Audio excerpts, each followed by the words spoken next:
This public service announcement.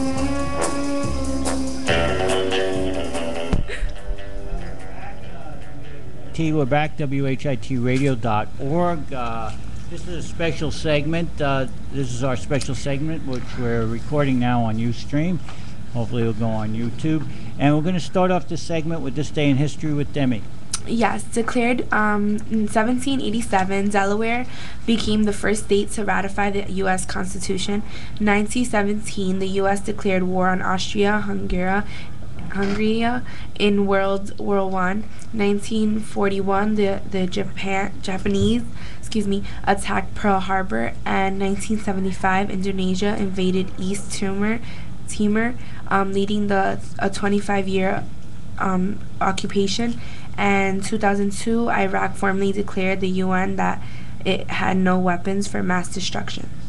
Okay, well, we're going to really talk about the event that happened in 1941 today, about Pearl Harbor, the attack of Pearl Harbor. It's a landlocked harbor on the southern coast of Oahu Island, Hawaii, west of Honolulu. I was there over the summer, and it's a very interesting place to see, and a very tragic place also. You have to remember what happened there.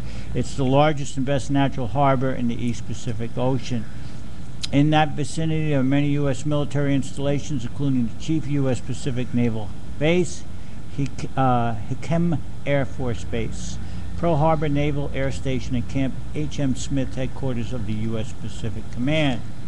The United States first gained rights there in 1887 when the Hawaiian monarchy permitted a coaling and repair station. After the United States annexed Hawaii in 1900, Pearl Harbor was made a naval base. Harbor improvements and fortifications were later added, especially after the signing of the Berlin Pact in 1940 by the Axis nations. On December 7th, 1941, while negotiations were going on with Japanese representatives in Washington, a Japanese carrier-based plane swept in without warning over Oahu and attacked at 7:55 a.m. local time. The bulk of the U.S. Pacific Fleet moored in Pearl Harbor were destroyed. 19 naval vessels, including 8 battleships, were sunk or severely damaged. 188 U.S. aircrafts were destroyed. Military casualties were 2,280 killed and over 1,109 wounded. 68 civilians also died. On December 8th, the United States declared war on Japan. There were many charges of negligence against those responsible for Pearl Harbor's defense. A special commission appointed by President Franklin Delano Roosevelt accused the Army and Navy commanders of Hawaii of dereliction of duty in a report on January 24th, 1942. Later, Army and Navy investigations concluded that no valid grounds existed for court-martial. A congressional committee formed in September of 1945 absolved the Army and Navy commanders in a formal report on July 16th, 1946, but censured the War Department and Department of the Navy. Pearl Harbor is now a National Historic Monument and landmark. A memorial has been built over the southern sunken hulk of the USS Arizona. The battleship Missouri, site of Japan's surrender, is also preserved there as a memorial. Anyway, what are your feelings or recollections of Pearl Harbor? Do you know of it?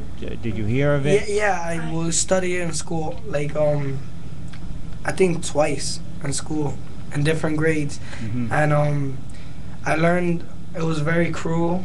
Yeah, definitely very cruel. The Japanese went to war, made a huge mess on us, and it was a close one.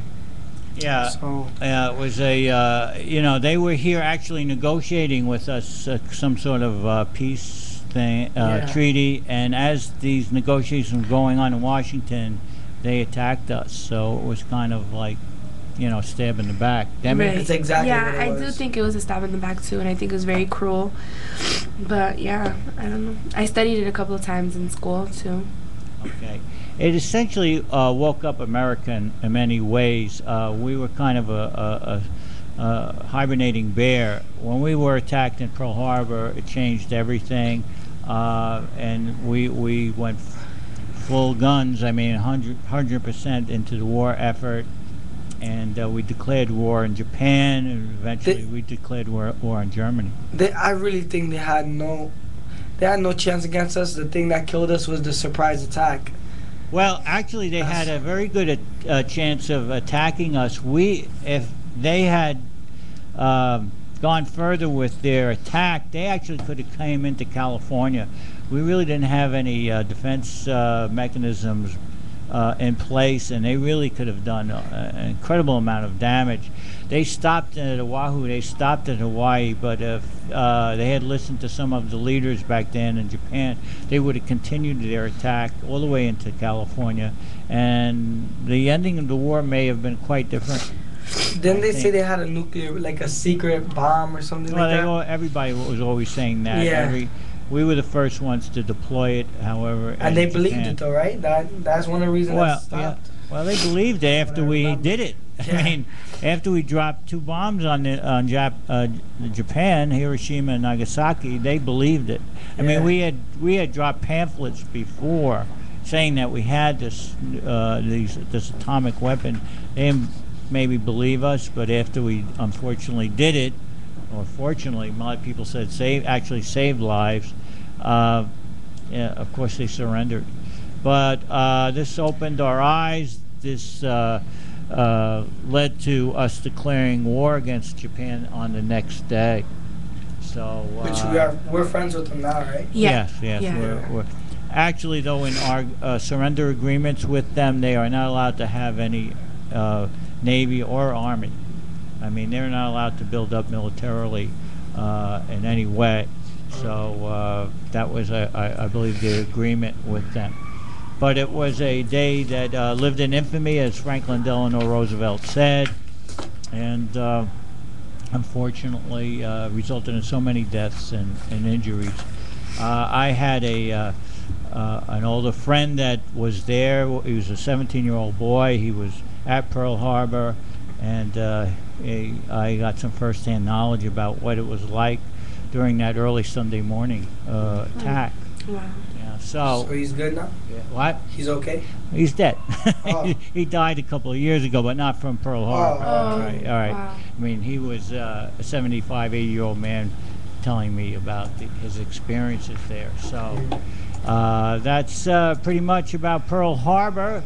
We want to thank you for listening to our show. Has been a presentation. We want to thank you for listening to our show today, and Have a good day. have a good day at WHIT Radio, the Dr. No Show.